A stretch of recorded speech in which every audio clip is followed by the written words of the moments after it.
మన నియోజకవర్గ రైతులకు ఒక గమనిక. ఇప్పుడే ఎలక్ట్రిక్ డిపార్ట్మెంట్ ఉన్నటువంటి అధికారులందరినీ నేను పిలిపించి మాట్లాడడం జరిగింది.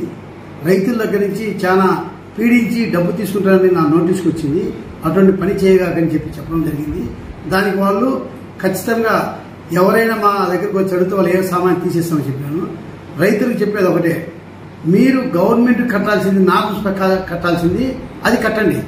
అది వదిలి లంచం రూపంన ఎవరైనా ₹1 మీరు కట్టద్దు. ఎవరైనా మిమ్మల్ని అడిగినారనే కూడా మా దృష్టికి తీసుకురండి. ఖచ్చితంగా వాళ్ళ మీద నేను యాక్షన్ తీసుకుంటా.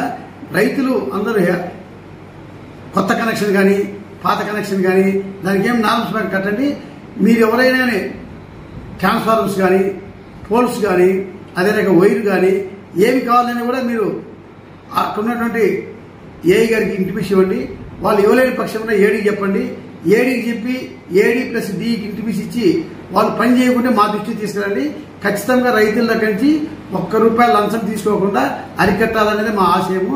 ఖచ్చితంగా మీరందరూ దానికి సహకరించాలా. మీకై మీరు ఎవరైనా బలవంతంగా మాకు ముందు కావాలా అని డబ్బులు ఇచ్చేయకపోతే కన్నా మీ మీద కూడా కఠిన యాక్షన్ తీసుకుంటా. మీరు ఎవరూ ఇవ్వకూడదు, అది మా ఆలోచన. కాబట్టి మీరందరూ ఆలోచించుకొని మీరు పని చేసుకోవాల్సిందిగా మిమ్మల్ని అందరినీ నేను తెలియజేస్తున్నాను.